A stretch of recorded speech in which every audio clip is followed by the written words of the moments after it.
Bismillahirrahmanirrahim. Assalamu alaikum wa rahmatullahi wa barakatuh. Muli mutya mugamba mutya mbalamusizzaako basebo ne bannyabo yonna gye musinzira okubanga mutulaba. Amanya nze IBRAH Mukasa.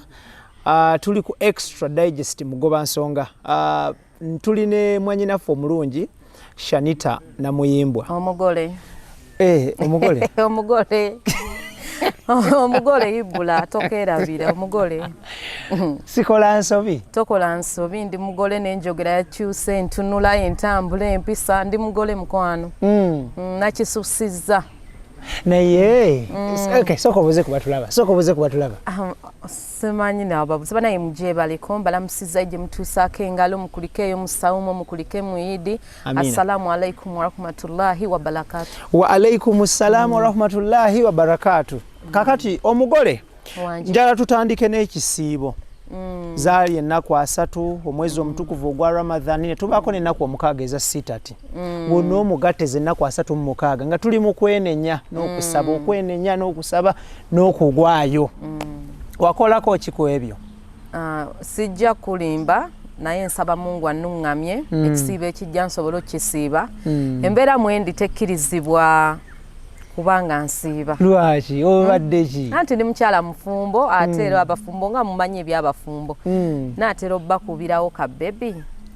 Oli lubuto. I'm surprising all this year we through zona surprise ncherere. Ulindako bad black oli lubuto. Myaka ebiri mbankola kyate. Olubana abana baba bameka? Ona aba wa 5. Nino zala abana 10. Banji. I need 10 children. Why? I'm loving that is like abana abansanyusa ate kintu like okubeera mama n'okulaba nti omuto gwe n'akazaala ayogera atambula. Chimpa amaanyi n'abana bampa obuvumu okola. Okakasa. Naye tubeere ba mazima. Olubuto lwa myezi emeka? Ibula. Tukireka awo naye nga so tewasiiba. Asasiba. Ate okudduukirira abasiibye okusiibulula abasiibye wasiibululayo kabasiraamu bonna? Nasiibulula famire yange. Mama wange Ajati Mulamba. Nva mu famire y'abasiraamu mu kisiibo nasoma edduwa z'abajjajja bange bonna nti baafa babagalamiza ebutambala. Ne tukola ennyimbe mu kisiibo byenkozeemu ne nga nkuŋŋaanya ba aji basheke abo muzikiti code Kampala nga basomera abajjajja bange edduwa y'abafu nga tubateerako akabaani Mungu abasasira ebyabasobako. Ne mama ngo musubulula kayidi n'ewaka bye mbadde nkola mu kisiibo ebyo mbadde sisukkawo. Davina muki musiraamu mu katuliki? Abaana bonna balokole. Lwaki? Abaana bonna balokole. By the way munnange byankwata bubi mbadde Mungu teyamblessinga n'abasajja abasiraamu abo sibayinaamu nnyo mukisa. Wakagala abasiraamu si basatu? Kuliko Medisentongo. Nani? Kimuswaga musiraamu waawo. Musiraamu. Yeyisanga atali musiraamu. Olwaki? Oyo mbadde simubala mu bitabo byange. Ebyabasiraamu? Ebyaba aji mbadde nga mbala nnyo ekisi wange Medi bambi musajja musiraamu asiiba ataasala ate ayagala eddiini Buyisiraamu. Ne gundi musiraamu. Ani? Rabadaba. Oyo Rabadaba kali kagwirawo boxing club alimu awo muba one stand. Tebyali bya serious mukwano. Ambuze. Tosobola kumanya musajja ndi mutayirire. No, by the way these days circumcision doesn't mean musajja musiraamu n'abasajja bakatwiki they circumcised. Yeah. Kakati abasajja abasiraamu tobabaddemu na mukisa. Omukisa gwo gubadde mu basajja ki? Mbeera nnyo mu basajja ab'amadiini amalala. Oli mukyala w'amaanyi nnyo. Lwaki tokyusa abasajja bano n'obasiramula? Anti nze nnyini mukyala waabwe nalokoka IBRAH ebyange obimanyukana ku nkugamba. Then Buislamu alhamdulillah nagisoma naye ate Mungu tannanuŋŋamya. Kubanga Sheikh eyansomesa Surat Kafi yayogera nga atusaaza yali Juma n'agamba mbu teli alungamya oyo Mungu gw'abaabuziza ate teri abuza oyo Mungu gw'abaalungamiza so kati kiri ku Mungu bw'ayagala okunnungamya ntawakala alhamdulillah nja genda e Mekka kubanga n'eryajati era nange nandiryegombye naye ebikolwa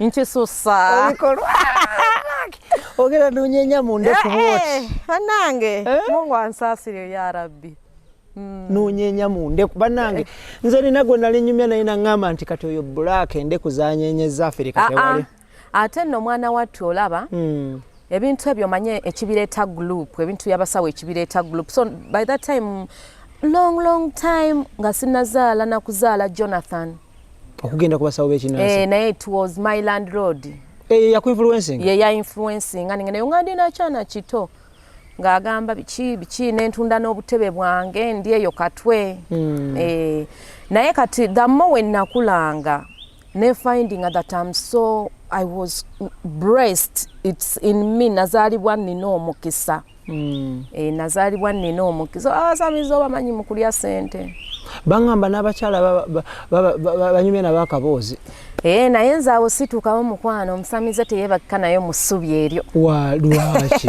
buno busikiini bwaffe ng'akuteeka wali ku lubugo kansigale mu nnaku weebanga yennaku yentutte mu ssabo ibula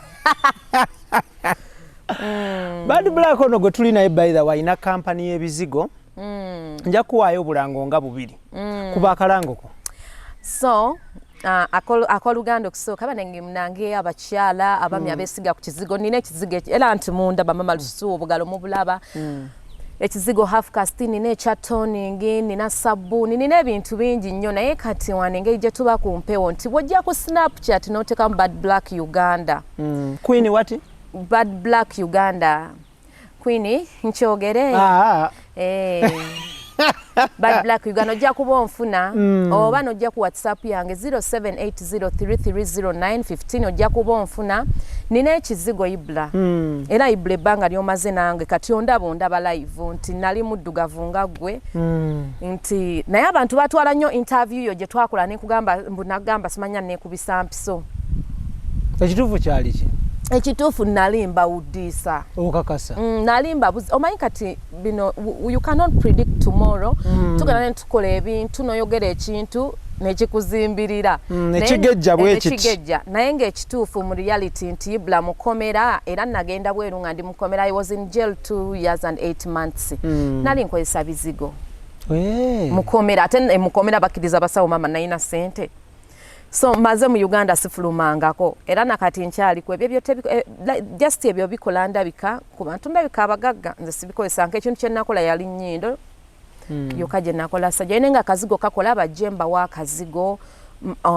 bintu bingi nnyo byennina ebyabakyala kale kati naffe katukole ku ssente aba Roast Coffee Academy batuteekamu ssente basangibwa ku Alwada Mall Airport Road UAE bano batendeka ba baristas ate nga baguddewo n'ettabi enajjana nkumbi wano nga wakava ku church y'aba Advent Seventh Day Adventist Church wojja okubasanga maasawo katini nnyo wojja okubasanga awo Roast Coffee batendeka baristas abavuganya ku mutindo gw'ensi yonna ate gwe ayagala okusaabaza emali okuva e China paka Mombasa Sun Cargo Shipping Company egenda kuyambako esaabaze emaliyo bulungi nnyo ku Arua Park basangibwa ku 14 Plaza SF01 ne SF12 the room numbers beekwate buli kimu kitambule bulungi ate gwe ali eyo ng'oyagala makeup pedicure ne manicure Niski Beauty Experts we bali okukwasaganya mu nsonga eyo basangibwa ku MM Plaza bakola makeup wakabi ku baami n'abakyala abagole n'abantu ba bulijjo bettanire buli kimu kitambule bulungi tuli ne Bad Black Mama Jona aka Shanita na Mwimbwa aka mugole wa Asha omugole yakisusizo omugole gwe IBRAH gwe toina kusubwa mukolo gwange owaayi tusooka tutunuulire engagement lwaki aba amawulire fenna watwesambye n'okola engagement nga tekuli ba amawulire tekuli TV tekuli radio tekuli ki n'otuba bukubi bifaananyi ku social media n'ebitrendi nga naye nga tetulinaako wadde ka footage first of all IBRAH my man is a very private person bange ali private nnyo si muntu wa media so namuwa ekyo kyakola kikyayagala so amawulire tabyagala mbusima amawulire simabi kitayagala bintu byakwemulisa ate omusajja nga omanyi era kati omusajja yasonda obusente bwe bulungi nnyo nange nantwalako ka weekend ne muli obulamu ne tuli obulamu na propose nga netekubya obufaananyi bwaffe for memorizing. For what? Memorizing. So olwoba otegeeza mba ntegeeze obujjukizo bwaffe. So those pictures is the evidence ate kujjukiza ku mukwano gwaffe naye nga kumbaga nja bayita ate nga nayo egenda kubeera Zanzibar. I don't know if you'll manage. Mugitwala wa? Zanzibar. Lwaki? Because I need something ekitali common and I need nature. Njagala ku mazzi ate sagala abantu bangi nnyo because IBRAH the fact ebintu mbikoze. So I'm looking for my dream wedding okwo kwenjagala ebeere ku mazzi, tumine ku mazzi tulayire tukomewo e Kampala. Bino ebintu by'okwejalabya bino ne baleeta buli muyimbi ne bakola byonna enkya nga it has ended in tears. It has ended. So me I need something simple but nandiyagadde obayita nze njagala nnyo ebintu by'okwegiraagira omanyi naye Zanzibar eno kati ogambye omwami yasonda obusente bwe ne mukola engagement. Engagement yamazeewo sente nga mmeka? Si nyingi nnyo yadde nga mu buwumbi bumeka? Ate buwera IBRAH munange ndeka saagala kulimba gwanga. Mwadde mu miliyoni nga mmeka? Omwami yangulira kawetake simanyi yakagulawo ku Sheraton. Waliwo batunda ebya gold wali ntegeddewo mu lukubo wali. We had fun. We had fun netunywamu ka cocktail simple. Ebigambo ebimatalinga byabangambye biba bimatalinga ku nze. Not the old. So tetwasasanya kiri awo. Mwasulayo? Twasulayo twalinga bali mu honeymoon. Paradise in California. Kale bambi kyo IBRAH omusajja wange mwagala. Why? Mwasulayo? Paradise in California. Yes, IBRAH omusajja kale nze ndaba nti buli bukya neyongera kumwagala. Buli bukya I love him more. Simanyi neyongera okumwagala omusajja wange. Okay. Tulina embeera gye bagamba nti waliwo omukwano time wegutuuka nga omukyala alabirira omusajja oba omusajja nga alabirira omukyala. Kati saawa eno we mwatuuka ani alabirira munne? Kati ngenda kuwa example nga leero. Leero we had a small argument.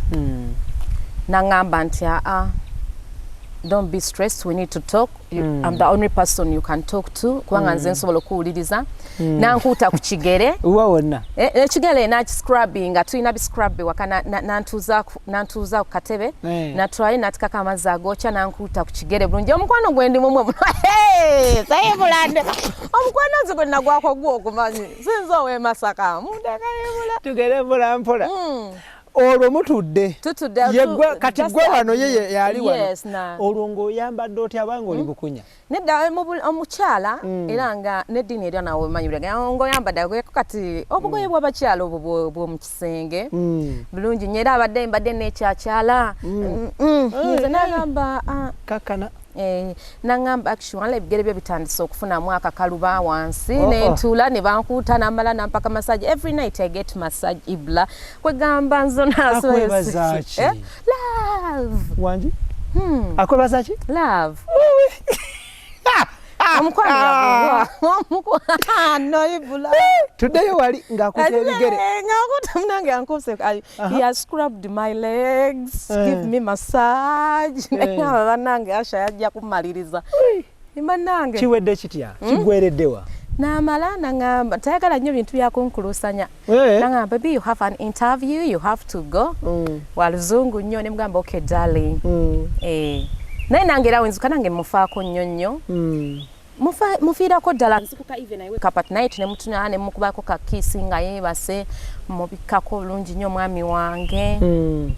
Okagamba yadda butonga bwe banakaira ku bakino kanti omwana azuukuse ekiro mukyusa pampa mukyuse teyeebakira omukono nawe byobeerako. Nze abasajja sibalaba IBRAH era nze in my mentality sibalaba. No, I swear in my mentality manya abasajja baabula. Ebyeddala tokyalaba basajja bano bonna bakazi siina gwenda bansanya anfaananira ekikazi ekyambadde sikaati ate nga kibi sikyawalaba buli gwenda banze ndabanga Uganda yonna ejjudde bakazi ndawamu omusajja yambadde empale omuyo wange okakasa ne President Museveni to si kyamulaba ne byonna si kyabitegeera Honorable Robert Kyagulanyi Ssentamu to kyamulaba Honorable yakalaba Honorable kasigalamu akalaba omubaka kasigalamu simanya akyali mubaka abamaze okulayira katakyali kati ali mu position ki yakulira ekibiina ekisinga amaanyi mu opposition mu nsi yonna kati ne already kati mugagga bangaba mbayine sente already it's doing well lwaki togenda n'omutikula kuli akatikiro ngamba ettafaali I don't know. Oh my, but let me tell you, a politician thinks I'm a mad person. Are you sure? Yes. I don't know all politicians. I go in big offices, by the way. Ne went to Keyo. Tebati kukatafali. Okakasa. Eranga bagamba. No 2% black. Hey. Hold drop. Badda ate mu bino bya social media. Nonye sente badda mu birala. Ne Honorable Kyagulanyi ono wali mukyaliddeko. Kansigale mu bakomona. Lwaki? I feel peace. Byonna nze sikyabyetaaga IBRAH. Manyi kintu kimu kati kutunda kizigo na mukwano. Nenga Honorable Kyagulanyi munywanyiwo. And not so much in personal sijja kumwesibako. Naye nga long time. Emyaka ndeka kati gigudde ku ttaka nga 10. Twesangako eyo kwa njenwanga ayingira bibi yatambulanga nabera banubiani linendo bange era fala. Because ye musajja wa amaanyi na masanyalaze. That is the first day when namulaba ku maaso and it was the last day sidanga mu kumulabako.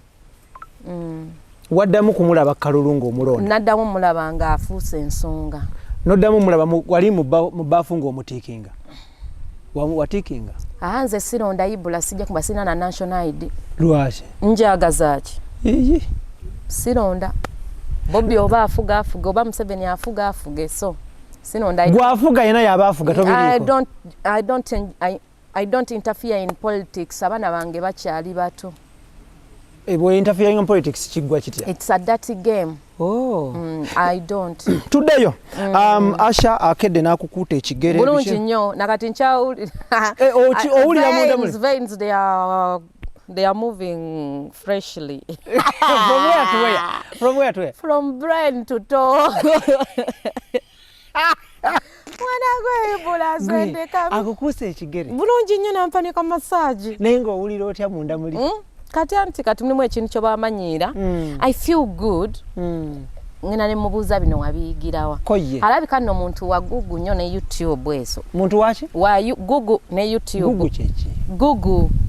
Togimanyi eno Google kwe tusaaki. Ani ogeze no ekigambo kyogedde mu Lumerika nnyo. Fani be tugiyita Google. Laina bagiyita Google. Munange. Gwogiyita otya? Google. Mananga IBRAH. Ani be tugiyita Google. Togiraba muzi eziyitiridde. Bannange entawaanyizanga ekitabo kya Bible ekyantawaanya gundi Psalms. Nagiyitanga Paziramu kubanga eri kopi. Kati omanyi otya ndi bagiyita Psalms? Ati ni mu kyaki? Ngayo muganda musumba asoma Zaburi naye nga nze nina ka Bible kange aka Holy Bible. Naye nga lwentuukawo era nga ngamba Paziramu. Finally say Psalms. Kitabo kimu Bible. Ngamba nayo kyadda bannange bwetu kwekubuuka naye ne Google. Mugiyita mu Luganda ndabiko. Anti era ffe tugiyita mu Luganda. Google. Google ne tukkirira. Kati ate Google. Luzungu Lumerika nnyo. Naye nga gyekiri ekigambo. Nnyo. Bannange. Ekitabo kya Bible wakiyitanga otya Paziramu? Paziramu. Eyo Psalms. Nena lwawo kitegeera. Ani akubuusa nti bakisoma Psalms? Wa Pastor Kayanya nga muwira gamba. Kati bangamba genda mu Psalms nanoonya Psalms. Nga togiraba. Gasigiraba kumbe nganze ne mu Paziramu mbonye wabula n'oluzungu. Alright, kakati biki ebyenjawulo byokolera Ashono okubanga tawankawanka?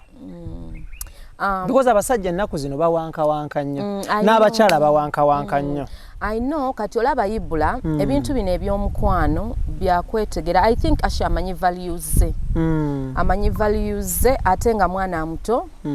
Kati I think omusajja aba alina okuba nga alina kyayagala ne mwetegeera omuntu n'omufuula mukwano gwo n'omutegeera ate ebirungi tebiggwayo IBRAH bw'onoolaba wakabina akanene ogenda tutunulayo bw'onoolaba baffe bamuserebendo ojja tutunulayo naye end of that day muntu kigogenda okubuildinga naye sijja kulima nti oyo omusajja anzimbye IBRAH anzimbye ku basajja bonna be nnafuna I regret era singa nsangako omu ne baŋŋamba oyagala mukolera ki nsooka mbagamba mumpe mukube ekibooko 10 for wasting my time. Osookera kwani okuba kibooko? Bonna. Soko tuwe order osookera kwani? Nsookera ku Medi. Ba kibooko 10. Gyakwatayo ng'eyeba efudde. Yeba efudde. Adda ozzaako ani okuba kibooko awo? Bonna buli yamalira obudde naye no Munyarwanda yamalira obudde mention we dated 4 years. He actually is the one who introduced to me for breaching. Ye introducing akwanga ye. Naye omukubirawo kibooko? Bonna. Ne gundi omukuba kibooko ono omusambi w'omupiira. And by the way, I didn't date that man. Omusajja oyo oba nkikubuulire sadeting kankibabuulire if I die I die. Gundi ababaana Elkiobua kubanga Sepuya. Ogamba Sepuya. History tewera. Nzana da manyoli kwa Elkiobua ati naye bamunsiba kwa mwana munange is not circumcised just. Elkiobua that's why is nagana. Ati nange ebisa ebyo nkyali mu Rajati. Naye banange Sepuya namuona wananga alina olugezigezi n'oluzungu lwali lungi mu relationship ate ngo yagadde retreat.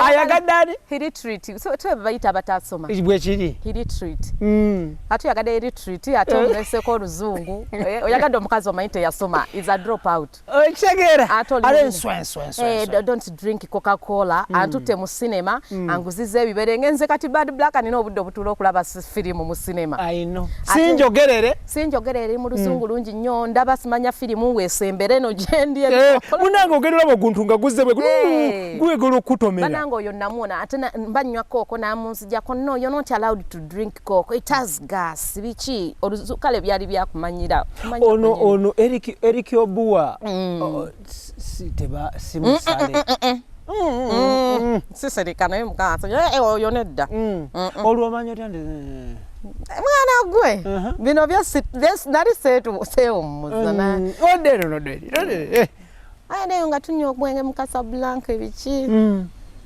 ngamba nti wangi nemugamba stagafilula nno olwo nga mwali mwolekedde wali ku ssaawa envanyuma ku Speak Hotel agenda okugira bwati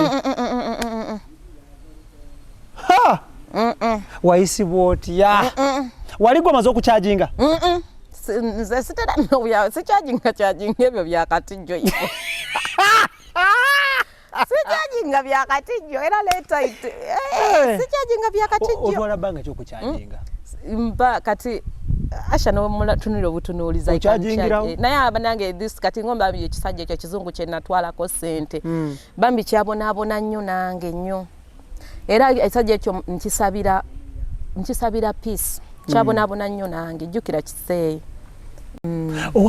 Elkiobua gwewaito kyajinze kyokka yange amaze okukyajinga ng'akubirawo saluti akabiri kaliiri omukyala nowoba mukadde nga akabiri kakyali ku noobu era baida nina amajani agajjako embuto n'otayiikayiika ebyo ebitajja kati lwaki wamuwa amagezi nti agende bamukoleko ku nsonga ezo saalina budde maama we yagaana omubuulirira nze atamuzaala mubuulirire IBRAH ndeka ine wakola kibi wateekako amatala n'omulaba likuba kwaliko ka TV ka TV kaloomu kaba katukamutunulamu enewebuzabuzi ali byazikiza kyaba nze amatala gonna mmye maama mukwano neddebyo tebiriiyo wangi birekeraawo you don't know what romantic means lekako ettaala oli yagala obukalabanda kubanga kati ettaala lyasubuye oli ebintu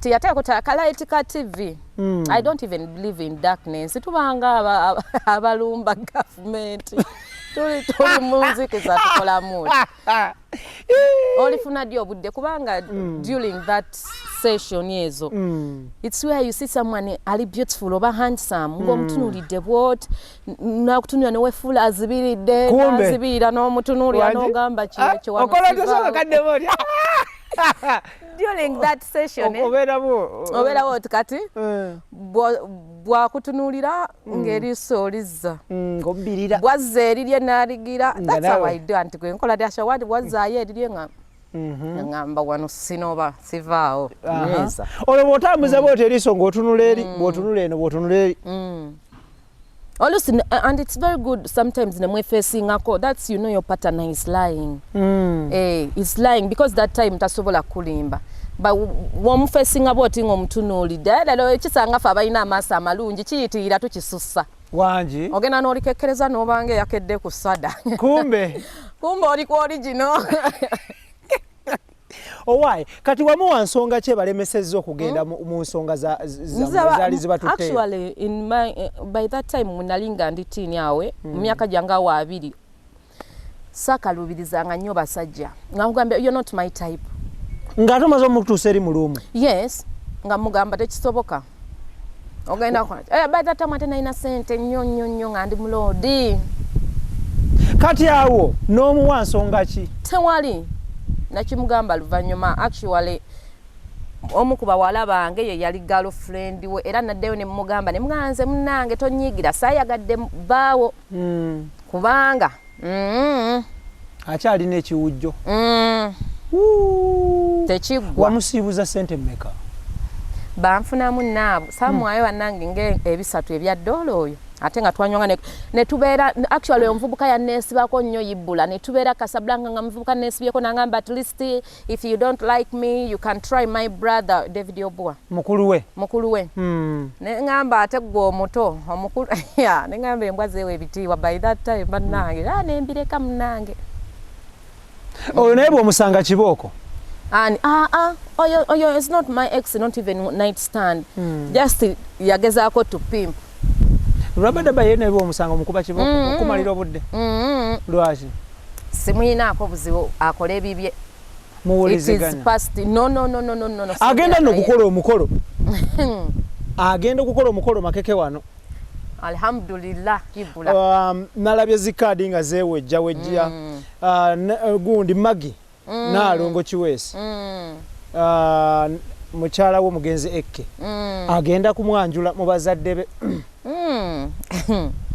ibula sagala commenting awo lwaki nyinza nti okwogera ne bagamba engeri gye nayagalako Rabadaba nugu anoyogera ensi tejja kujajinga newe banjajinga bandabira ku kamera they will not touch me naye nga I wish them the best simanya akawuka kanguddeko kavuddewo mbagaliza obufumbo obulungi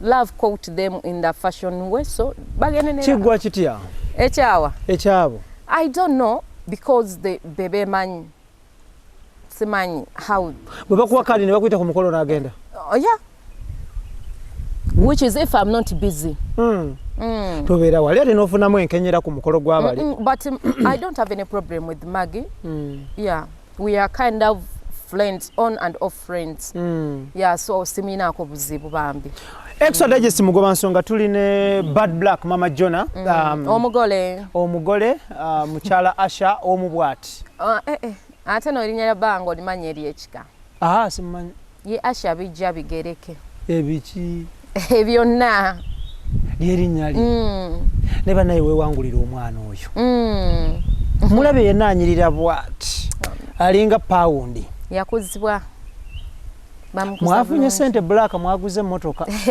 bizigo ntunulidde emmotoka akawo akagivaamu yonna etukula bweti ompisako nga manye nti siiyo ngenza okulaba wenna ofubutukayo bwenne ngamba bannange ng'omwami yanfugako bambi takyayagala ntuyanire ku bya stage luli nagenda ng'okulwanira abasajja kati mbeera oba bandropinga ne bampiikinga wali olwaniddeko omusajja walwanira musajja ki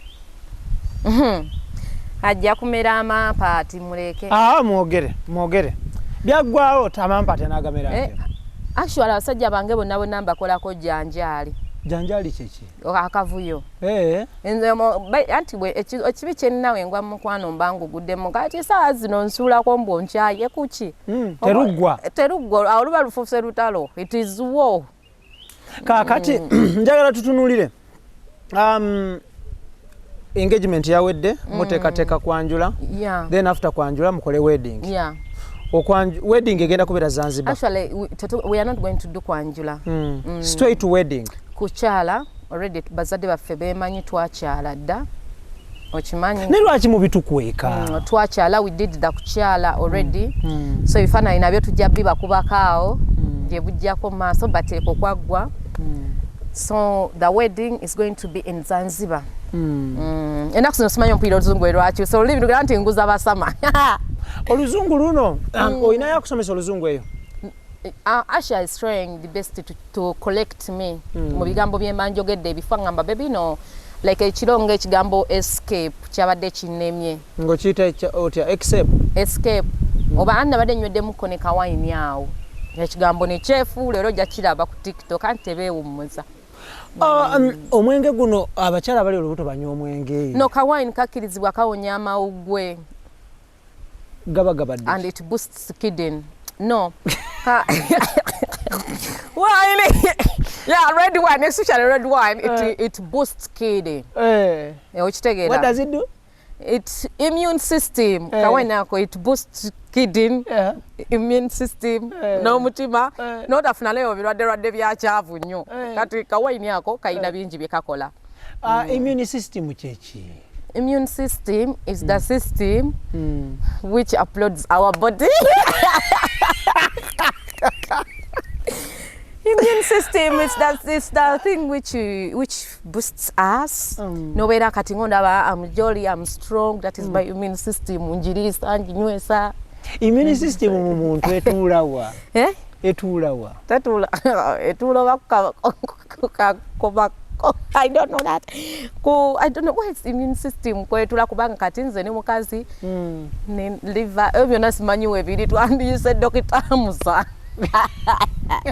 Immune system esangibwa wa mu kifuba mu mugongo mu lubuto esangibwa mu magulu ngozi nkiwulira kigambo si kipya nkiwulira wala tsabana yola lero badokita bagenda kunse esangibwa mu mubiri because omutima I know esangibwa ogwa obwongo muno naye immune system etuulawa immune system tatambulira mu veins ate veins gyemisuwa immune system yayo keri mu lubuto mwetuula mu sides muno kubanga abasomesa nabo bakubye obugundi bu skeleton. I didn't see immune system anywhere. Ali skeleton teyabeeranga muna mutima kyabeeranga just kiwowolo bigundi by'amagumba kitegeeza immune system eri mu lubuto naye kati ate mu lubuto mubaamu ebyenda kati etuula mu byenda wabeeru byabyenda kitulina okusooka okwebuuza. I think eri side ya gundi ya tubes awo kubanga immune system eina ye digesting emmere wabula obutasoma buluma bukulu yibula mpendeka buto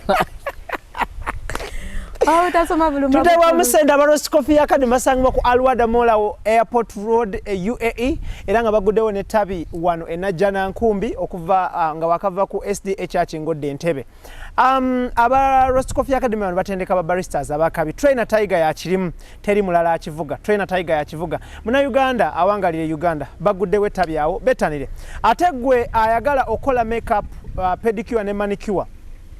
Niski beauty experts bagenda kuyoyota mu ekyo buli kimu kitambule bulungi nnyo basangibwa ku Plaza omwaliro ogusoka F2 ye room number bekwate betane buli kimu kitambule bulungi atenga oli musubuzi owangalya Uganda oba China oyagala kusabaza mali kuva China paka Uganda company eri embagise Sun Cargo Shipping Company egenda okuyamba okusabaza mali eno etambule bulungi nnyo bekwate basangibwa ku Arrow Park 14 Plaza ekizimbe 14 Plaza omwaliro ogwokubiri SF01 SF12 buli kimu kitambule bulungi mwanyina phone bad black naye alina business y'ebizigo kankolera akalango kakoze bulungi muganda wange abeerusa abaddugavu abembalabe abemto kakola ayagala okweruka ebizigo webiri nawe ayagala okusigalayo ku skin yo era nayo akokolako mulungukamu aina nakazigo akayalese akajani kajjako olubuto nobeera n'olubuto nga teruyitiridde nga tekito kiyitiriza nnyo n'obujjako nako abakyala abalina namakula abaguba obugalo abakyala balingana model print mwena mujje wa mami beautician. I'm here for you. Beautician yakola ki? Beautician kati by the nowadays also beautician because I'm beautician abakyala ngezezaako bateeka ku mutindo IBRAH. Kati olaba kati siri ndi mweru sina mbu biki wano wagaana mbu wanaate biki okutegera. I'm even yeah. So I'm beautician ebizibu by'abakyala byonna mbimala. Anti beautician yani? Beautician it's me. Yegwe beautician? Yeah, me beautician. Aba akola mulimu ki? Nkola ku nsonga zonna ez'obulungi. Aba yasoma ki? Nasoma in art of beauty. Art of beauty. Owai. Mjagala tuddeyo ku katini nnyo. Ku obadde otunyonyola kawayini bye kakola. Yeah, kawayini. Kakola immune system. Boosting immune system. Kawayini yako kalina kingi kyekongera ku mutima. Kakuwa omutima oguli erethe. So minds, the way you think, the way you move, buli mwobo ebika. So immune system yo mu lubuto wano wetudde. Kawayini kagikolako bulungi. Kagikolako bulungi tekalina buzibu. Kati kawiski ako nako onywamu mpola mpola. Ate bia oyo munywa naddala ekika kya task ekyo naye it depends kabia kano ng'obudde buno nze kaba kankolera obudde bwa mulyaga kyemisana ka evening naye regular in the evening njagala nnyo ka wine. Black okuva lwe watandika okunywa bia okutuuka wotukidde ku interview wano oli mu mmotoka lole mekeza bia nga bino ebinene ebya Nairobi Breweries. Oli mu birole nga bimeka? Maama wangi bwendi byogeramu ngu ali bimbyuza jja Anna mu nsonyiwa sijja kubira naye nga biwera ebimotoka omukaaga. Wawe nnyoddde omwenge okuva nga n'emyaka 16. Oli muloleza bia mukaaga? Nnyoddde omwenge ate dda nga nkyali awo myaka 16 was a teenager sekyo. Yes, oba teenager teen. Nali teen. So nanywa nga bia Smirnoff biki kati gye neyongedde okula gye ntandise oteekamu ebirungo. Wine oli mu cupa nga mmeka? Nyingi nazo. Whisky olinga mu mmeka? Whisky namunywanga nnyo mu Governor kati sikyamunywa nnyo kiri awo nywamu katono nnyo to be romantic. Okubako kugundi? Nedda eryo lya Nemesada sirinywa. Lwaki lirina buzibu? Sirinywa. I don't know naye ate Rex sibimanyi ebyo. Oyogedde ku kya tiini watandika okunywa bia ng'oli tiini. I was a teenager. Wali teenager kati oli ki? I'm a woman. So wava mu teenager bwova ku teenager ozaako ki? Wava mu teenager ozaako stage kyawo? Stage ki? Kubanga wemba omuwala awo teenager mbeera awo nga nvubuka mba muvubuka. Then ate abawala babayita batya IBRAH leero nzise anti nava nenzirako ku muki oba nafuuka muwala awo. Wava ku bwa teenager n'ofuuka muwala? Naye kati ndi mukyala kyemanyi kati nkuze ndi mukyala. So olifuuka ddi adult? Mpozi n'oyo gyali an adult.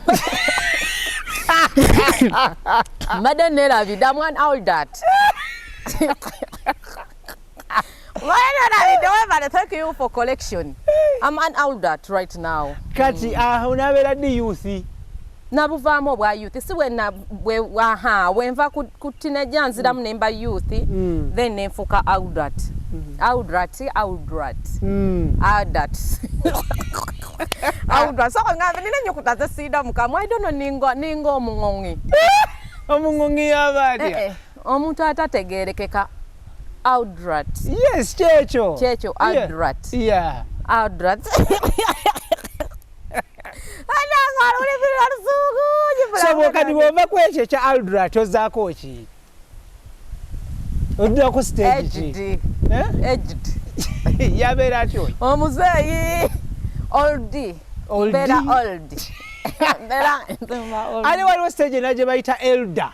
Yabeera atya oyo? Eyo stage gye nzirako singa bamama baffe. Aba elder be bajjajja baffe. Ab'ekyalo. Bachairman. Awula nasiri wala. Kati eyo gy'oyolekedde? Sinatuuka. I'm making 32 mu July. July ogenda kuweza emyaka 32? Yeah, 32. Okyali mbooko? Alhamdulillah. Asha ali mu myaka emeka mpozi ye? Agenda kuweza myaka 26 mu December. naye maama ng'akyali muto Yeah. tokwatibwamu ku kisa ate ekyaki mukwano gundi difference musingako emyaka 7 si kikulu nnyo. It means mama we yali lubuto nga nze ndi mu pitu saali mukulu nange nali sitegeera by that time. Myaka 7 gye musingako si nange ndaba si mingi myaka mitono ate muto just mu myaka ebisigadde musajja mukulu nnyo. Abantu babadde beebuuza bweru eyo nti Asha akola mulimu ky'okubeezaawo Bad Black. Kati Asha nti tukola naye ate olinga sinnamufuna nali nkola zino zonna idea nali nzirina. Yaleeta ideas business company ate ngikolemu bwomu. So he's the manager, ya managing ebintu yantuza nangamba tukole. So ye manager okola ngani mu company? I'm an advertiser. Ani director? We are both director. A company for Gisanga eriko Bad Black and Asha Panda beauty company. Musangibwa wa URA osasula omusolo Black. URA. Ebizigo ate biva bweru. Ebizigo bya wano. It means jensi je bwenzi. No libla tebakisussa. No URA ete kisussa. Ebizigo it means sibijja bweru. Ebintu ebalina okujjako omusolo byebivudde bweru naye ebizigo mbigula muno. It means ba supplier bange basasula omusolo. Okitegedde. So my suppliers they pay gundi. Kati government ekufunira muwa? Ate nfunemu ki? Yanfunamu byaggwa. Ate sente zonna nazifuna zaggwera wano Uganda ziri mu musolo zeetaaya. Tomanyi nti etaano gitambula ne gituuka ne mu kyalo. Bwanji? Nabaleeteranga ba investor ne bagaana okunfuula gundi tourist ambassador. Waliyo kyagala? Not so much, but I think abantu ebachiwa they have never brought an investor in Uganda. And I'm capable ngato kyaleeta ba investor wakoma ku David. Nakoma ku si yekka. Ayo go tukimanyi mbu nina omwana omuto omuzungu. Taata we investor naye. Asasula visa. Government nefuna omusolo. Oludde okufuluma mu ggwanga? Si kyafuluma ggwanga because nafulumanga nnyo. Naye nakizuula omukisa gwange guli wano IBRAH. Omukisa omuzungu oyo David namujja wano. Ate nagenda n'entambula era nebigaana sente zonna nzifunira wano. So I'm blessed on my homeland. Ndi blessed wano ku butaka we banzaalira. Omukisa gwange guli wano. Okay. So ebyokutambula mpozi ngamba nja kutambula mu kati gwotambudde Asha lwaki tomutambuzaako? Tujja genda ebintu IBRAH tubivuga mpola mpola. It means nti omusajja na mudating ayagala nga alina benefit naye Asha is okay with it. Yalitambuddeko n'alinnya ku nnyonyi biki? But ennyonyi it's not goals. Ennyonyi okulinnya ennyonyi si goals. Waliwo abazirinya nga bagenda kwetunda, waliwo abazirinya nga bagenda kubba, waliwo abazirinya nga bagenda mu drugs. So okulinnya ennyonyi it's not goals. Waliyo abagirinya nga bali bweru naye nga bali obiraba ku mawulire oli munnamawulire nti bafiirayo. So okulinnya ennyonyi si goal. But we shall go when it's time. Sagala muvuga speed. Njagala mbikwata empola because talina gyalaga. Kakati omukolo gwe Zanzibar ngutuuseeko ntyanze nga mukwano gwo mwannyoko. Ntuuse nte Zanzibar ani agenda okunsasulira air ticket? I will. You will? I will. Oyagalako abamawulire nga bameka? Njagalako NBS, Paaka, ne Bukedde, ne small bloggers betulina abali genuine. Ogenda kutusuza otuliiso byonna ngenda bikola. I'm not going to go beyond 50 guests. Hajati agenda naye? Hajati alina okugenda witnessing nga batadde ku holy matrimony okusweyalinga. Nga bakutadde ku ki? Ku holy matrimony. Kitegeeza. Holy matrimony okufumba buyita holy matrimony. Ngenda mu fumbo obutukuvu. Si ye holy marriage. Anti holy matrimony ate laba nnono IBRAH. Ne engagement ring mbadde sijiraba. Yeno. Kiki ekyo Diamond? Diamond. Owaaye nawulidde amawulire agansanyusizza nti mwaddinganye ne Sheila Gashumba mukolagana bulungi nnyo kati. Kaganda kange. Tukolagana kati tuli ba mukwano nyera ng'obimanyi. Twevugavugamu ka speed naye kati nga mukwano gwange. It's matter of to know bondages. Boundaries. obulamu bwamutereredde yafunye omuvubuka omulala yafunye gundi Ricky Man webbango atryingeko lwaki ogamba atryingeko atryingeko she's happy and she's in love, let her try that. God's plan yali kuki? God's plan was mistreating Sheila. Yeah, ndi mukwano gwabwe obuuka. God's plan was mistreating Sheila. I think, to be honest, they are both my friends. God's plan mukwano gwange na Sheila mukwano gwange. Naye ate omusajja yatuuka ekiseera n'atandika otwala omuwala for granted because I think abasajja abamu batwagalako for what we are. So maybe he was looking for popularity, for those things. Banga mambo ayine sente mpitirivu. Bya sente tali bubi kubanga nanga azimpa. Naye the fact is God's plan started mistreating Sheila anga amukuba. Ukakasa? Yes. Nga lwaki Sheila tagenda mu police n'amulopa? Nga tagenda muwabire wa naye I'm so happy for Sheila mbu kubanga omanyi IBRAH fe ba celebrity tusobola okubeera mu toxic relationship nga tutya public eneyogera biki nobeera omwo omusajja n'akutuntuza by the step gye yatwala. She's a strong woman and ali happy omusajja amusitula ku God's plan yayita ku Bashira kiss. Lwaki?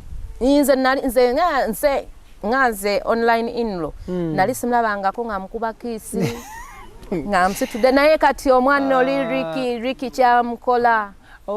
Online inlo yabeera atya? Online inlo yeffe ababeera mu tiimu Kamoli nga tugoberera relationship z'abantu okutuusa neggwerayo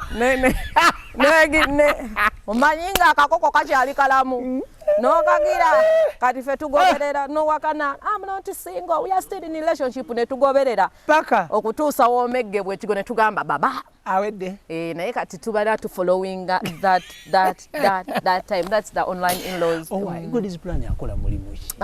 I don't know God's plan yakola. He was a UK bestie. Baba itabatia BASED. Yali UK bestie. Yali abereyo UK. Najja wano. I don't know really what he does because nowadays when you ask someone nagamba I'm a businesswoman or a businessman, so he's a businessman. I don't know which type of business he does. Nga tuvuddeyo eyo gundi ku Snapchat ndaba olutalo lwo ne lwitakagwa lwagaana okuzikira because yagaana okuchesinga fire. Cheese fire. Yagaana okukola ki? Cheese fire. Zombie yagaana okuchesinga fire. Kitegeeza ki okuchesinga fire? To chase fire. Okukakana. Zombie yagaana. Naye kati gwe musonyiwa omuleke. No, IBRAH nze nganze bad black ampise mu bingi ate kati abantu kye balina okumanya my pastors made me so strong nti ebintu ebinnuma bitono nnyo kasa you don't reach it kunkwata ku mwana wange physical kubanga omuntu okwata ku mwana wange I can murder any of my children never in life. Naye bino ebya social media and bullying kati zombie I cannot allow her to bully me. No way. Ate nze ku ssomero gye nasomera ku Midland nze kirasi yonna yanyigirako lwa fujjo nga tewali ayogera ekibiina kyonna kati that person tomuyita mwangu wali mu kyakomeka by that time akavuyo nakakolanga kyawo mu P6 awo P7 nga nkunganya abaana nenkola fighting ne bekuba ate nasomera nga amasomero g'abasiraamu nga bamuwalimu bakuba kibooko y'omugongo naye nga siriwulira. Mpozi wakoma mu kyakomeka? I'm a senior to drop out and I'm proud. Wanje? I'm proud senior to drop out IBRAH and when I'm smiling. Yeah man. Because Rachi, I'm a senior to drop out but I'm better than thousands abalina degree. No, I'm better than those who have degrees, who owns big books because chibansinza kyoka maybe English, representation, ebisigadde noy. Nay. Yeah, so I'm a senior to drop out and I'm proud. So I'm educating my children. Jonah ali mu kyakomeka? Jonah agenda mu 6. P6. ate olino wandeja agenda kweza myaka 11 naye lulyo bannalinywedde kabbi agenda kweza myaka 11 mu Oktoba. Davina ali mukyakumeka? Davina ali mu P4. Ate omulala yani mpozi? Jesse. Ali mukyakumeka? Jesse tanasoma, he's just making 2 mu August. Agenda kweza myaka 2. Bebo baweddeyo? Baweddeyo nina n'omulala lwakuba kati ye teenager mbasagala mwogerako naye nga majo gyali bamulaba wamulaba ku bifaananyi tuwabira ku show. By the way majali kuki? Gyali mbeera naye ebutabika. Tasoma? Asoma. Asoma kyakumeka? Asoma gwe manya nti asoma. Yatudde P7. Yatudde P7? Yafunye obubonero bumeka? Yafunye bumeka? Ebola. Personal life. Yafuddeyo na 12. Omwana nga mugezi nnyo. Amagezi gani? Asomera wano ebugolobya. Amagezi gange. Nze by the way sasembanga mu kibiina. Sasembanga mu kibiina. Okay. Kakati eyo nga tuvuddeyo. Njagala kusooka kwebaza okulabika obulungi. Ndaba akagatto kalungi, kagatto ka bbeeyi. Ka designer Prada. Versace. Versace. Ono nyambadde Jennifer Lopez. Bintu no ngazala tandisa okwesoma wano na Uganda nyinza obasula eddalo lwakuba. Akaviri kange, these are my no hair. This is my natural hair. Si kiwanyi. Zino zenviri zange. So without kiwanyi ndabika bwenti ninga omusheshe. Wano oli mu sente mmeka wonna? Kuva ku ngatto paka ku mutwe. Sitala kwesaamu sente nnyingi kiri awo. Oli mu miliyoni nga mmeka? Situuka yeeyo. Wano wonna nyambadde ni mitwalo gyange 48. 48. Situukayo mu kakadde sikyajala bya sente. Tulina okwenvestinga. Obale sente kati? Maama bubi nnyo. Esente zijira ne zikugira mu bwongo ziri? Tezinzigirangako nanyumirwa bye nanyumirwa. I don't regret.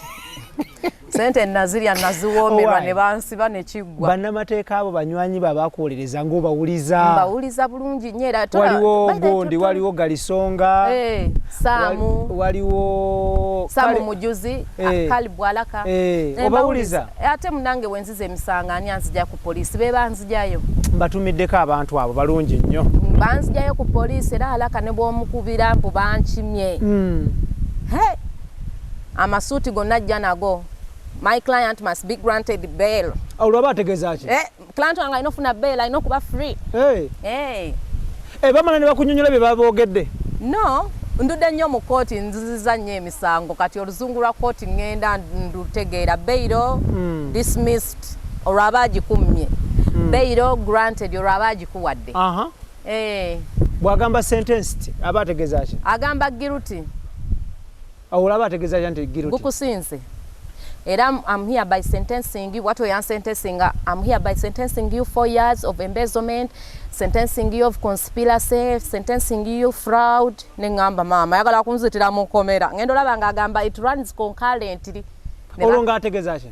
Ako bakanyinyonnyola emirundi 10 naye nali mmanyi mu kooti. Nfuddeyo n'emyaka 8. Kakonkale kakubobya omutwe. Kazi yasooka n'ansimba awo emyaka. N'agamba it runs concurrently. Nembuuza looya bannange. Ku myaka 22. N'agamba giri emirala gyonna conspiracy ne fraud. Zigenda kubuulira mu embezzlement. Awo nokkakana? Nenzikakana ngenda tukeruzira ne bampa permission nga ndi myaka 2 n'enfuluma. Omuzungu yaggwayo talina kyabanja. Obuwumbi 11 yaggwayo talina kyabanja. Teyanfunamu mwana, teyanfunamu kintu kyonna, yaggwayo. Ekyo kyabalemesa okuzaala n'omuzungu? His immunity was low. Kikyotegeeza? Kikyotegeeza? Men immunity. Tomala abasajja nabo men immunity egenda nebeera ng'eriro muzeeyi. Low. Yali low. Omusajja omugagga oyo omuzungu. Naye alina abaana, alina bazaddemu abaana. Juzi wano. Kijja kyanga tegwe teyakuzaalamu. Nze simanyi his immune system nezange tezaako my blood system. Men immunity esangibwa wa mu musajja? Background.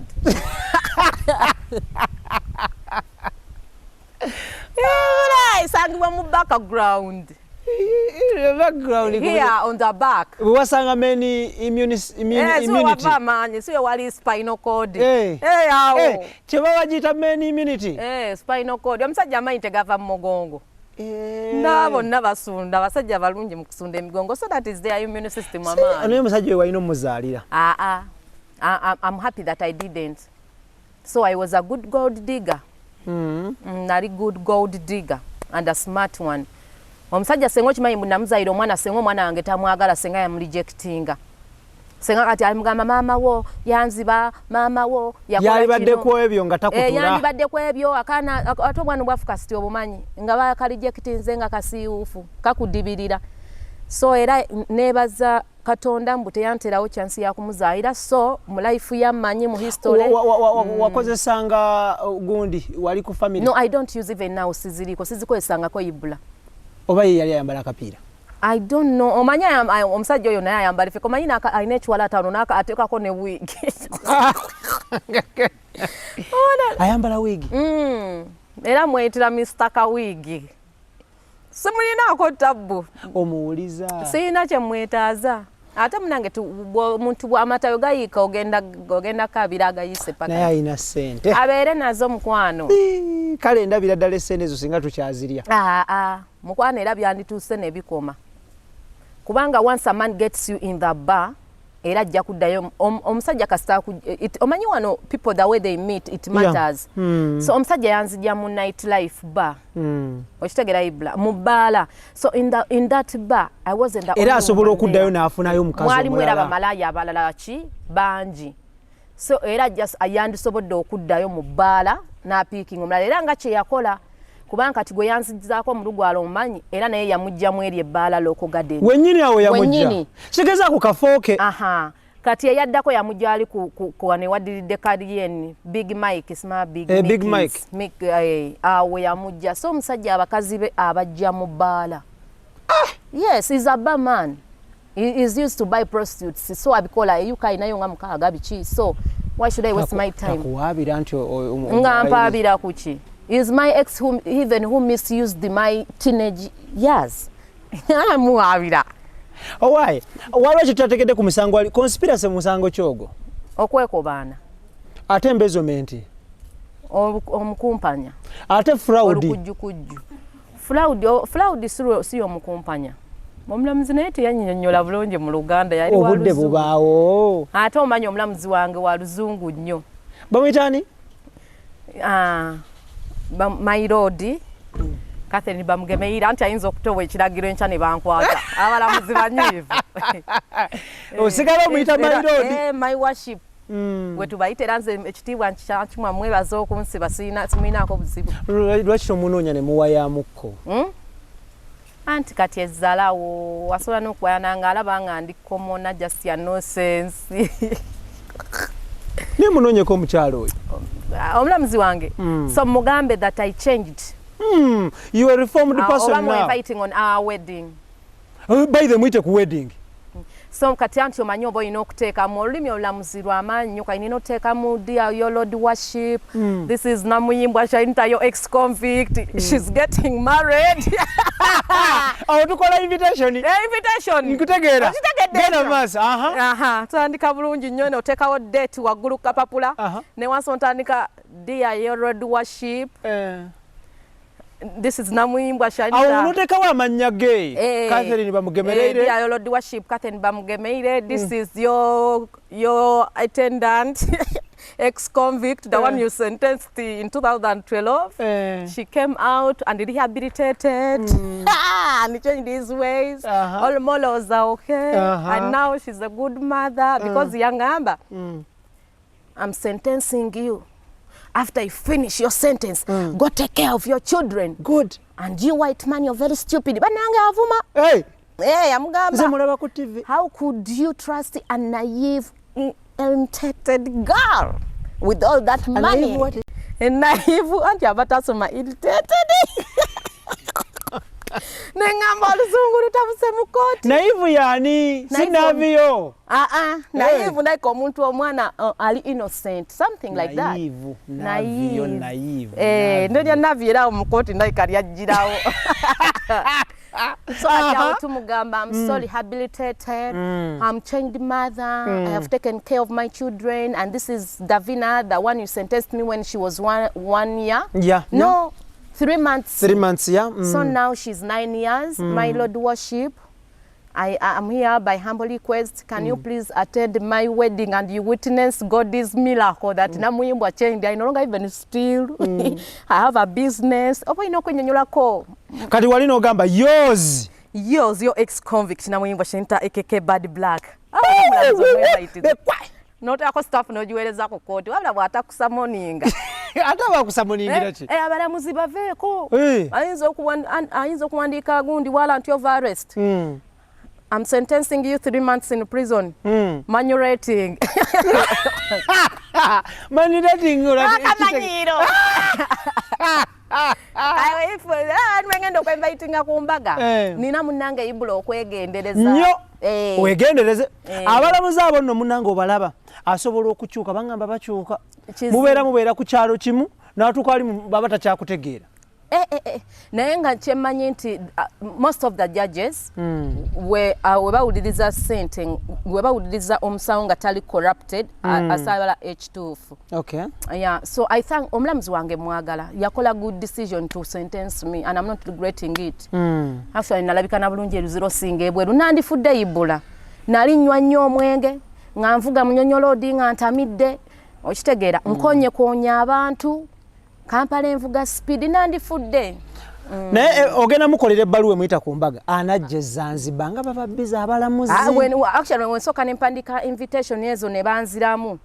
Tuyinza okukyusa location. Neddawa. Neddawa. Nebeera wano. E Kampala. Njagala okukola ebyewuunyisa nsobola ogiteeka mu Mabira Forest. Wangi. Eyo. Netuyogala embaga njagala ebeera unique. Ani omulala gw'osuubira okuyita ku mukolo guno? Ngenda yita actually njagala okuyita ba detective. Njagala okuyita abantu abo abatakkiriza mbu I can change to a very nice person. Ba detective ojja kubayita? Ngenda yita abantu bangi nja kuweereza ebbaluwa mu State House. Olwo mu State House oyita ani? First lady oba president? Mpandika bafumbo. Omwami n'omukyala ba Museveni? No, nteekamu ekitiibwa. His Excellency. Yoweri Kaguta Museveni. Ngenda yita abantu ab'amaanyi. Ebbaluwa ya President Museveni soko tuweko draft wano mu bigambo enabeere etya nga botunyonyodde ya omulamuzi Catherine Bamugemereri eya President Museveni ne mukyala we Janet Museveni enabeere etya tuyitiremu ko buyitizi wano mu luzungu nga bogendo ogiwandiika. Dear your Excellency. Your HE bagyogera batya. His Excellency. Yes, HE. His Excellency. Actually the family of His Excellency. You're kindly invited to Bad Black's wedding. She's a changed person. No longer still. She's a good citizen. A warm solo. Ebigasa. Kubanga ayagala okuwulira omusolo. Omusolo. Agwagala nnyo nawe obadde okimanyi nti agwagala nnyo. So I'm a good example. Youth bandabirako. Most of the girls bakyuse muteramu era obumusikasika. Kati wamukuba akama nti yone yakwata saati ze NRM nazikasuke. Saati za NRM. No, era muzeeyi asobola okitegeera mbu saati za NRM nazikasuka baali tebansasudde. Until I get well paid, sibalinako buzibu nze ne sente sizanya. Kati ani omulala gwe tuyinza okwenvitinga awo? Bonna abasinga ngenda bayita. I have friends. By the way, manyi abagagga b'omu kibuga bangi. Obwakabaka bwa Buganda Ssaabasajja Kabaka Katikkiro maama waffe n'Abagereka baani abo. Ssaabasajja Kabaka gunde empologoma Baffa Wangaale. Mukama amukuume ya Rabbi. Otomuyita oyo? Tomuyite. Akyali mu critical condition. Omuntu critical condition yebeera etya? Is sick. Tannatereera. Yeah. Naye era wabaawo amukiikiridde. Owekitiibwa Katikkiro ayinza okujja. Nanyiigamu. Lwaki? Nanyiigamu sijja muyita. Ate maama waffe n'Abagereka. Nja muyita. Ebbaluwa yo gikola mu Luganda mu Luzungu? Mu Luganda. Egenda etya? Etandika etya? Maama n'Abagereka. Yenze mama wa Kabaka nti mbeera mama wa Kabaka nze namuyimbwa. Nze mama wa Kabaka namuyimbwa eyeddira empindi. Era nva mu lujja lwa Mugalu. Nene nnyonnyolako ng'Obuganda njafuna waabo abasajja bange Abaganda mbayinaawo bakwano bange. Ebbaluwa tugisootoose tugiwoomye. Kati wali mu bigambo ng'omuyita okozesa bigambo ki wali? Ndi mukyala Muganda. By the way nakula negomba mama n'Abagereka. That is good. Nakula mwegomba kyakulabirako kirungi nnyo. I think mukyala mukakamu nnyo so nja muyita mu bitiibwa ab'ebitiibwa nja bayita abana baganye okujja balekeyo ate abambejja nga ssanga lya mbogo nkinzi sijja kisussa wanje sijja kisussa ate awo ngende nga mama Uganda yonna nagimalayo omukolo n'abaliisa ki ibulandeka abaganyi n'abaliisa ki we naayita abangi siigwe mulooni ate banzize mu kkomera lwa mbaga naye nga zo invitation ojja kuzifulumya invitation ngenda zifulumya abantu bana baba tebayitiddwa ne bajja ku mukolo oteeseteese kukola ki tebalina we bajja kuyita batya security tomanyi wano amwe e Kampala and big citizen I can ask security anytime. Are you sure? Hey. Ng'okubira ani olwo? Okubira Kayihura, okubira Ocholo, okubira ani? Akulira police. Bamuyitani. Bamuyitani. Oyo gw'oyogedde. Kayihura? Kayihura teyavaako dda. Yali ku ky'omuwuliza? Ate mumanyi. Manyiiko kimu kye mwebazaako yakomyawo bambi omwana wange okuva e Rwanda. Nairobi, Rwanda? Manya e Nairobi. Gye wali omusudde mu hotel? Samusuula namulekera boyfriend nga nzize eno nga nina akasente ke ŋŋenda okusomba amangu nzireyo. Kaakati etuvuddeyo. Abatulaba abalungi tuli ne Bad Black. Sheno tebwamu ssente aba Roast Coffee Academy basangibwa na Janankumbi bagudde ettabi eryokubiri ate ng'era balina ne wali ku Alwada Mall awo batendeka ba baristas abaka bibekwate Trainer Tiger ya kirimu ate era still n'aba Nisk Beauty Experts bajja kukola pedicure manicure ne makeup waka bibekwate buli kimu kitambule bulungi basangibwa ku MM Plaza omwaliro ogusoka F2 room number gwali ayagala okusuubula emaali yonna okuva China paka Mombasa oba paka Uganda company eri mu Sun Cargo Shipping Company egenda okusabaliza emaali yo etuuke wano ng'eri kawere nga tekwatiddwako kugamba ekintu kiri kimu genda ku Arua Park ekizimbe 14 Plaza omwaliro ogwokubiri SF01 SF12 mujjo kubanga obasanga mutandikirawo tuli ne Bad Black Shanta na Moyimbwa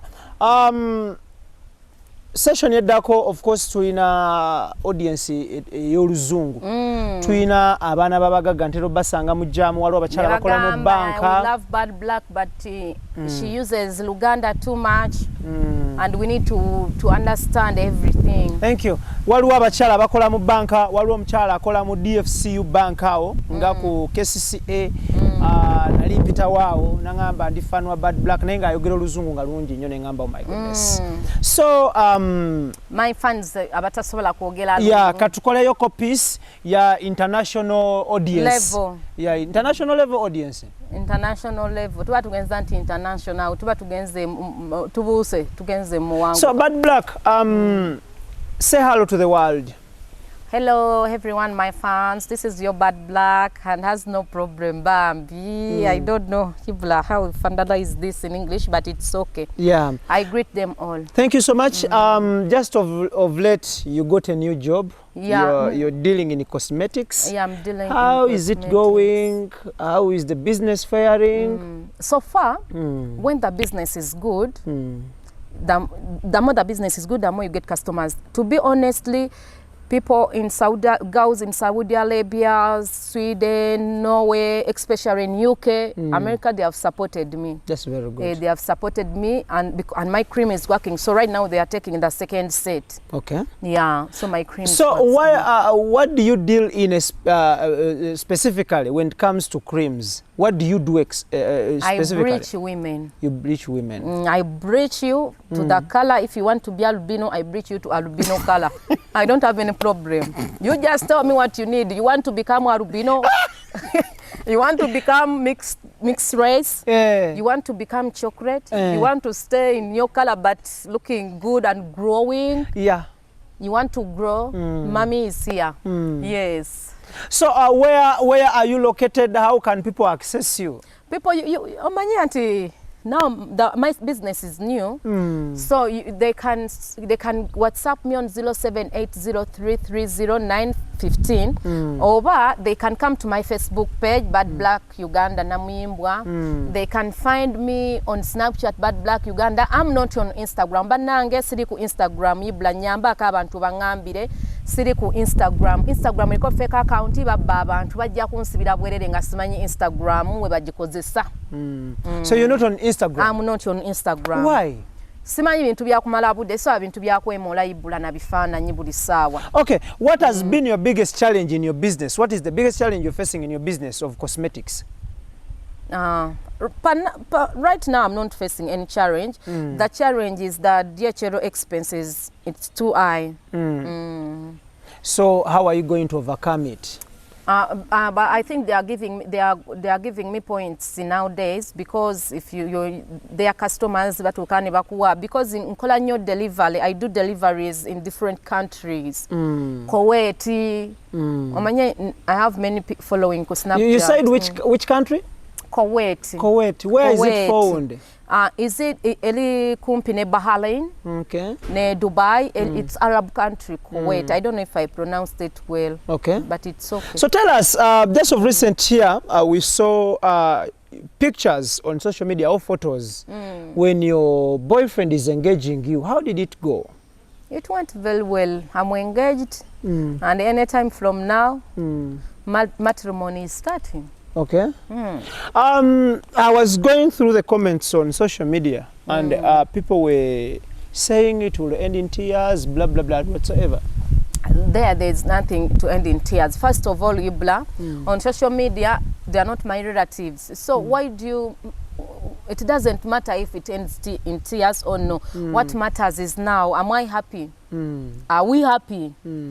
That is what matters. Whether it and why should I end in tears? Tabina na ending in tears, because if it ends in tears, I'll bring him with a bit. So you rub the tears. The tears, the sangre. Oh, I understand it. Tell us, how are you coping up with the children at home when children are not at school? They're at school. They're at school. Yeah. Okay. So how do you handle children single-handedly as a single mother? But I'm no longer a single mother. Asha nyambako. But Asha is not the father for... I know. I know, but to be a Omanyi, most of men, to be a father, you don't need to be a biological father. You can find a biological father, but full of porridge. What did you say? You know, to be a father, you don't need to be a biological father. Yeah. Yeah. You will find a biological father, but the head is full of porridge.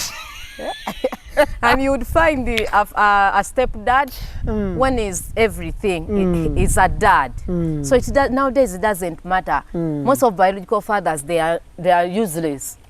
Just of recent here, I was watching news on TV. I was watching news on NTV and Spark TV.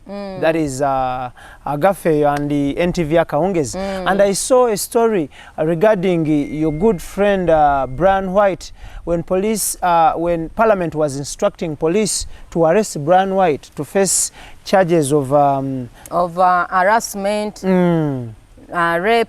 Yeah. I think that minister was lacking something to talk in Parliament, because I think the village where she represents, they have problems. Those girls, they are already doing prostitutions here. Are you sure? Yes, they are grown-up girls. So, can I even say it in Luganda? It's fine. For 1 minute. For 1 minute. So I think your minister, they are summoning a Brian White. These girls, we call them slay queens. But slay queens babuukira basajja abayina sente. By that time, Brian White nga akyalina sente nga bali mu compound, because Brian White is my ex. Obadde tokimanyi naawe. Jjajja mwami munnange yali wanu night sitandi nantwala n'ebweru nangulira essimu nangulira akamotoka kamaka tu okakasa laba nono jjajja mwami nampa sente ye Malaysia nga nsulanga queen tuvane mu luzungu naawe laba mwali mu hoteli kiwane e Kampala awo kwegundi ku Gaba Road hoteli chawo gaba eri ku Gaba Road ka hoteli kali awo wansi yali yakafuna sente ebyo ebiseera nemusulayo nanzi olozaki muyita jjajja mwami lwashi munnange yanfandinga jjajja mwami ya fundraised yanfandinga nangulira iPhone buli kimu, so that's why I call jjajja mwami okitegeera kati ku hoteli eyo mwali mukola ki ate ku hoteli bakolerayo ki twali tuli kubuuza bagenyi tugenze ziika Balina hoteli gye baziikirako. Nanyumirwa. Lwaki? It's boring in that position, yeah. Ali boring. Nnyo boring mbu akola bya kigagga. Ebirwe byonna yakola nga. Obugagga yabuleeta ne mu buliri baddaage kwevula. Yaŋŋamba. Omanyi nze siringa bano abavubuka abataawo abafiirawo. Nze ka kigagga. Nenfuna we akakaaga kange akadoola ne ŋŋamba okko omugagga. Mu kiro kimu. Yamala eddakiika nga mmeka? Tewali waaka awo jjajja mwami wange. Okakasa? Naye bantu baali baga nti alina waaka. Tonjogeza. Sikisusa? Ne wali Erike Oboa.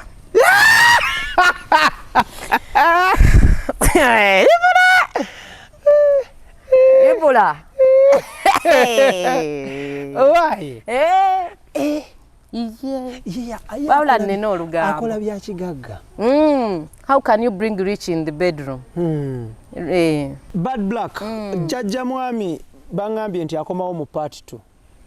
Simanyize yangoba. Ate mbu bw'akomawo agenda kukomawo ng'ate akubyamu okusinga ne luli.